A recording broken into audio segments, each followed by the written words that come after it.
A Bíblia em um ano. Uma experiência de encontro com Jesus Cristo, a Palavra de Deus.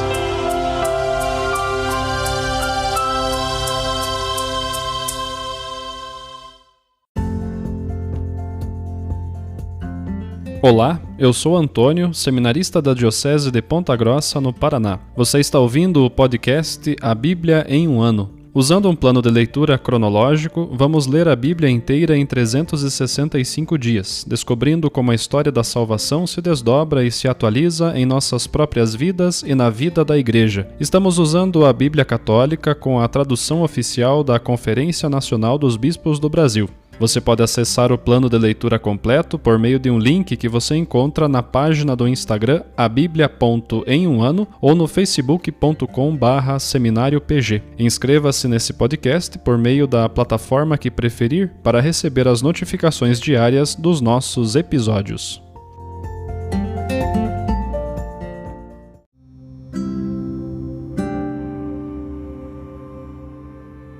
Olá, eu sou o Padre Jaime Roça, da Diocese de Ponta Grossa, no Paraná.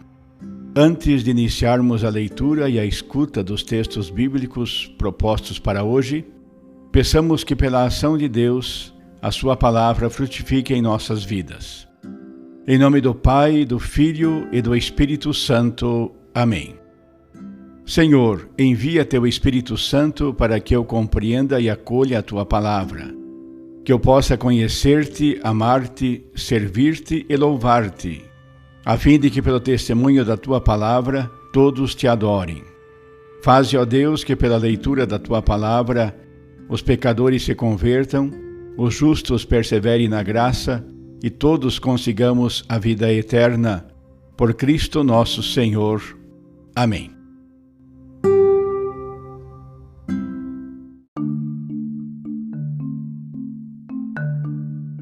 Dia 64, nós leremos os capítulos 5 do livro dos Números e do livro do Deuteronômio e também o Salmo 88. Capítulo 5 do livro dos Números. O Senhor falou a Moisés: ordena aos israelitas que mandem para fora do acampamento qualquer um que seja leproso, sofra de fluxo ou esteja impuro por causa de ter tocado no morto. Seja homem, seja mulher, os mandareis para fora do acampamento, para que não tornem impuro o acampamento onde moro entre eles. Assim procederam os israelitas e os mandaram para fora do acampamento, como o Senhor havia ordenado a Moisés. Assim fizeram os israelitas. O Senhor falou a Moisés: dize aos israelitas: se um homem ou uma mulher cometer qualquer pecado contra outra pessoa, torna-se infiel para com o Senhor e incorre em culpa, confessará o pecado cometido, e a pessoa a quem prejudicou restituirá a soma principal do dano, com acréscimo de 1/5. Mas se a pessoa lesada não tiver nenhum resgatador a quem se possa fazer a restituição, então a restituição pela culpa pertence ao Senhor e será do sacerdote, além do carneiro que será sacrificado pela expiação do culpado. Qualquer tributo sagrado que os israelitas trouxerem ao sacerdote será dele. As coisas santas de cada um serão dele. O que cada um der ao sacerdote será dele. O Senhor falou a Moisés: dize aos israelitas: se um homem tiver uma mulher que se tenha desviado e sido infiel a ele, porque outro deitou-se maritalmente com ela sem ele saber, e ela assim em segredo se contaminou, sem que haja testemunhas contra ela, nem flagrante, se então o espírito de ciúme vier sobre o marido, e ele tiver ciúme porque ela se contaminou, ou mesmo sem ela haver se contaminado, ele a levará ao sacerdote, trazendo consigo por ela uma oferta de 4 litros de farinha de cevada, sem derramar azeite ou espalhar incenso em cima. É oblação pelo ciúme, oblação memorial, trazendo à memória a iniquidade. O sacerdote a fará aproximar-se e ficar de pé diante do Senhor. Em seguida recolherá um pouco da água santa numa vasilha de barro e um pouco de pó do piso da morada, que porá na água. O sacerdote mandará a mulher ficar de pé diante do Senhor, lhe soltará os cabelos e lhe porá nas mãos a oblação memorativa, a oblação pelo ciúme. o sacerdote segurará na mão a água amarga, que traz a maldição. Esconjurará a mulher, dizendo-lhe: se ninguém se deitou contigo, e se pertencendo a teu marido não te desviaste e não te tornaste impura, ficarás imune desta água amarga da maldição. Mas, se pertencendo a teu marido te desviaste e te tornaste impura, porque outro, que não é teu marido, teve relação contigo, e então o sacerdote esconjurará a mulher com o juramento da maldição, dizendo-lhe: que o Senhor te faça objeto de maldição e imprecação no meio do teu povo, que o Senhor te faça descair os quadris e inchar o ventre, e esta água da maldição entre em tuas entranhas, para te fazer inchar o ventre e descair os quadris. E a mulher responderá: Amém, Amém. O sacerdote escreverá essas maldições num documento e os diluirá na água amarga. Ele fará a mulher beber esta água amarga da maldição, para que a água da maldição entre nela para a sua amargura. Ele tomará da mão da mulher a oblação pelo ciúme, que moverá diante do Senhor e trará ao altar. Então tomará um punhado de oblação, a oferta memorial, e o queimará no altar. Em seguida fará a mulher beber a água. E depois de ela ter bebido, se for verdade que ela se contaminou e foi infiel ao marido, a água da maldição entrará nela para a sua amargura, seu ventre se inchará, os quadris decairão, e a mulher ficará objeto de maldição no meio do povo. Se, porém, a mulher não se tiver contaminado, mas estiver pura, será imune e poderá conceber.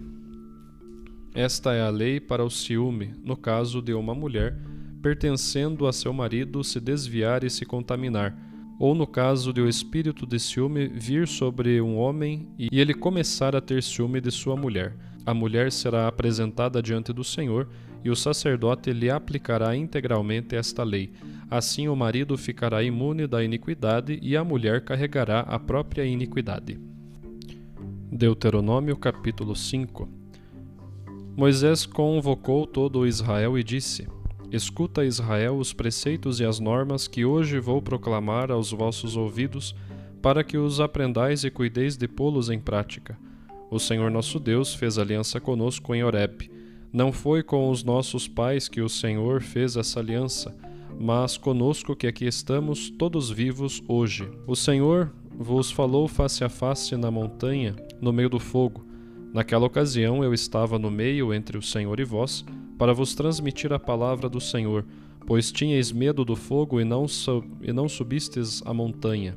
Ele disse: Eu sou o Senhor teu Deus, que te fiz sair do Egito, da casa da escravidão. Não terás outros deuses diante de mim.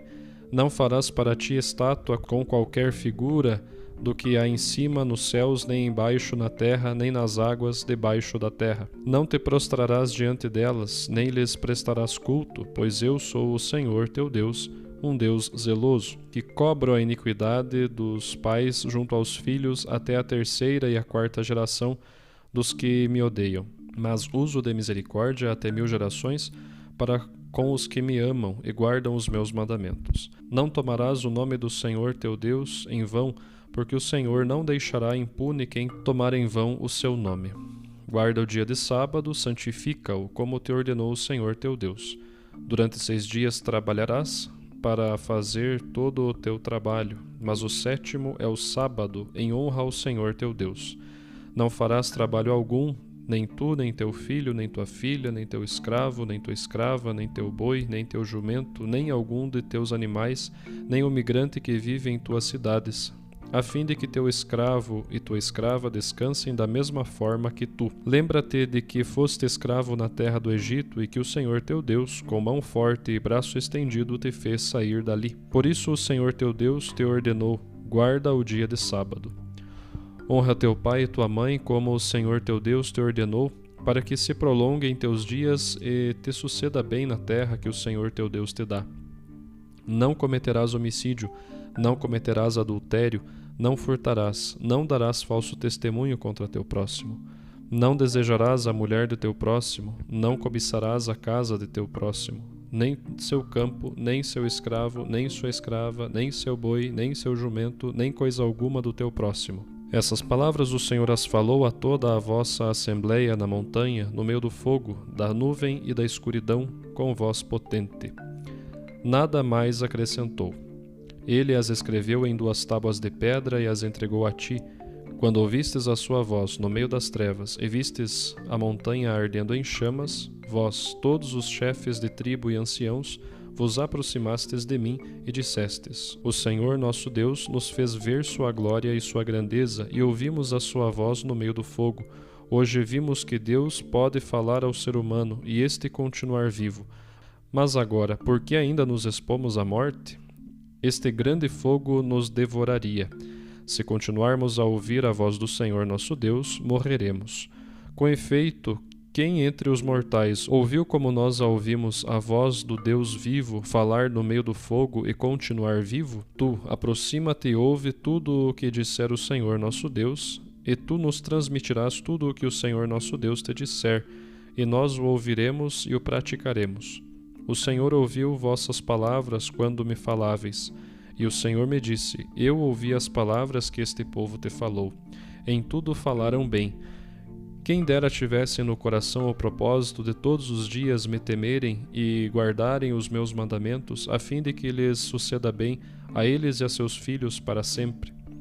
Vai dizer-lhes que voltem para suas tendas, mas tu fica aqui comigo, para que eu te transmita todos os mandamentos, os preceitos e as normas que lhes ensinarás, para que os ponhais em prática na terra em que eu lhes darei em posse. Cuidareis, pois, de praticar tudo o que o Senhor vosso Deus vos ordena. Não vos desviei, nem para a direita nem para a esquerda. Segui em tudo o caminho que o Senhor vosso Deus vos ordena, para que vivais e bem vos suceda, e prolongueis vossos dias na terra, de que ireis tomar posse. Salmo 88. Senhor Deus, de minha salvação, clamo dia e noite diante de ti. Chegue à tua presença a minha oração, e inclina teu ouvido à minha súplica. Minha alma está saturada de males, e minha vida aproximou-se do Sheol. Sou contado entre os que descem a cova. Tornei-me como um homem sem força, abandonado entre os mortos, como os feridos que dormem nos sepulcros. Deles não mais te lembras, pois estão separados da tua mão. Tu me lançaste à cova mais profunda, em lugares tenebrosos e na sombra da morte. Sobre mim pesa o teu furor, tuas ondas todas impeliste contra mim, afastaste para longe meus conhecidos. De mim fizeste uma abominação para eles. Estou trancado sem poder sair, meus olhos amorteceram pela aflição. Tenho clamado a ti, Senhor, o dia todo, levantando para ti as minhas mãos. Acaso fazes milagres para os mortos? Levantam-se as sombras para te louvar? Acaso alguém no sepulcro proclamará tua misericórdia, ou a tua fidelidade no lugar da ruína? Serão acaso conhecidos nas trevas os teus prodígios e a tua justiça na terra do esquecimento? Mas eu, Senhor, continuo clamando a ti. De manhã já te encontra a minha oração, para que, Senhor, repeles minha alma, escondendo de mim a tua face. Eu sou pobre e estou morrendo desde a minha juventude. Suportei os teus pavores e fiquei desorientado. Sobre mim passaram tuas iras. Os teus terrores me aniquilaram. Cercaram-me como água o dia inteiro. Todos juntos me rodeiam. Afastaste de mim amigos e companheiros. Meus conhecidos são as trevas.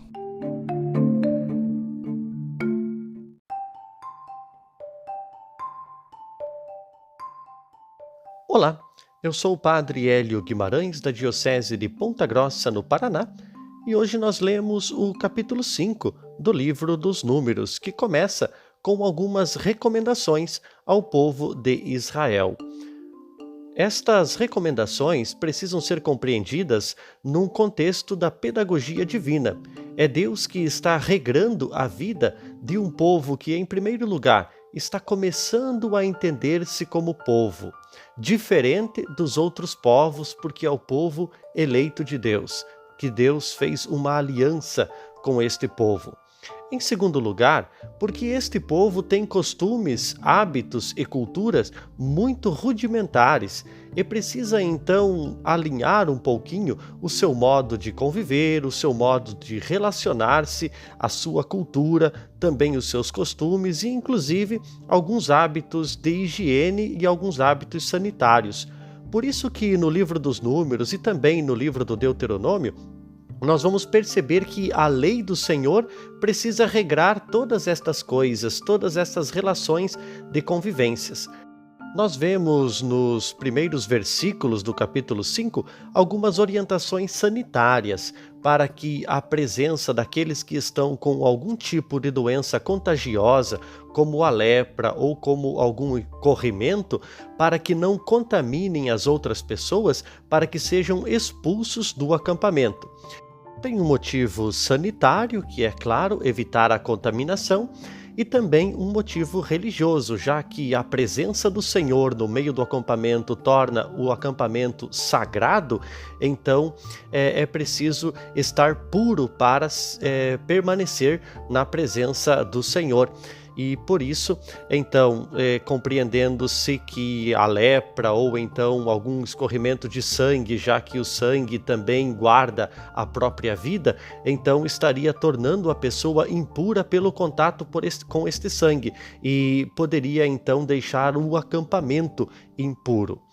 Nós vemos depois, a partir do versículo 5, algumas recomendações sobre a reparação de danos. Neste sentido, temos aqui uma grande novidade. Para os povos pagãos, a sua relação com os ídolos, com as divindades, é apenas vertical, ou seja, o homem com relação à divindade. Aqui, uma grande novidade, porque na relação horizontal também, com o próximo, aquilo que eu faço de mal ao próximo também fere a minha relação com Deus. Então, por isso precisa de uma reparação, de uma oferta para reparar o pecado contra Deus, porque eu causei um mal, um pecado contra o próximo. Depois, é bastante curiosa, a partir do versículo 11, a lei para casos de ciúme. Nós acompanhamos no versículo 14. Se o marido, tomado de ciúmes, com ou sem fundamento, tiver suspeita que a sua esposa se tornou impura através de algum gesto de traição, dormindo com outro homem, então ele precisa conduzir a sua esposa até o sacerdote, que vai, através de alguns rituais, fazer emergir a verdade. Se ela realmente traiu o marido, tornando-se impura, dará um resultado; se ela não traiu, dará outro resultado, e assim este homem poderá continuar com ela sem tornar-se impuro por receber uma esposa infiel. É bastante esquisito para nós, do nosso tempo, vermos este tipo de legislação. E é claro que podemos pensar como um grande dano à dignidade da mulher. Mas nós devemos pensar que estamos em uma época, em um período, que a dignidade da mulher, neste caso, era quase zero. Ela era como que uma posse do marido. E o marido podia fazer bem o que bem entendesse, o que bem quisesse com ela. Então, em alguns casos de suspeita de ciúme, o marido poderia inclusive castigá-la, apedrejá-la ou então matá-la sem precisar dar satisfações à comunidade. Então, introduzindo esta situação numa prática religiosa, é curioso de entender, mas está protegendo a mulher de o marido fazer com ela o que bem quiser. Então ele precisa levá-la para o julgamento de Deus. Quando não se pode estabelecer um julgamento humano, é Deus que deve fazer o julgamento. É claro que ainda as práticas são bastante primitivas, né? E o modo como se transparece a verdade neste julgamento ainda está relacionado aos rituais também de alguns outros povos vizinhos. Não conseguimos falar muita coisa sobre a leitura do Deuteronômio, mas hoje nos é apresentado o Decálogo, a lei de Deus, que também vai regrar a convivência humana, né? Sabendo que estes mandamentos do Decálogo depois foram resumidos por Jesus Cristo em 2 mandamentos: amar a Deus sobre todas as coisas, né? E amar ao próximo como a ti mesmo. Nesta síntese que Jesus faz, está também o primeiro, o segundo e o terceiro mandamentos, que são relacionados à convivência do homem com Deus, e os outros 7 que são relacionados ao próximo, mas que também ferem a relação com Deus.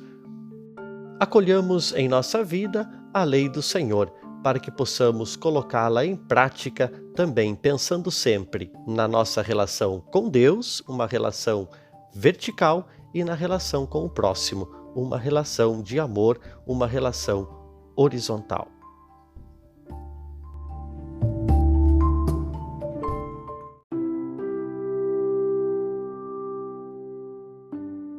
Querido irmão, querida irmã, após a leitura e a meditação da Palavra de Deus contida na Sagrada Escritura, peçamos que o Espírito Santo inspire as nossas ações a partir do mistério de Jesus Cristo, o Verbo encarnado. Oremos. Ó Deus, concedei ao vosso povo alimentar-se cada vez mais da vossa palavra e nela encontrar a fonte da vida. Por nosso Senhor Jesus Cristo, vosso Filho, na unidade do Espírito Santo. Amém. Quem vos fala é Dom Sérgio, bispo da Diocese de Ponta Grossa, no Paraná. Que desça sobre vós a bênção de Deus Todo-Poderoso, Pai e Filho e Espírito Santo. Amém.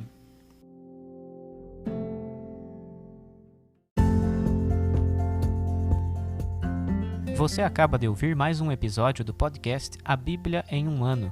Continue nesse bom propósito de ouvir, ler e praticar a Palavra de Deus. Rezemos por todos que estão fazendo este caminho de leitura da Bíblia. Procure também participar da sua comunidade. A permissão para uso do plano de leitura The Bible in a Year com o Padre Mike Schmitz e Jeff Kevins foi concedida por Ascension. A versão original pode ser baixada em ascensionpress.com. Todos os direitos desse plano estão reservados à Ascension. Os demais conteúdos do podcast não são criados, revisados ou apoiados por Ascension. Até amanhã!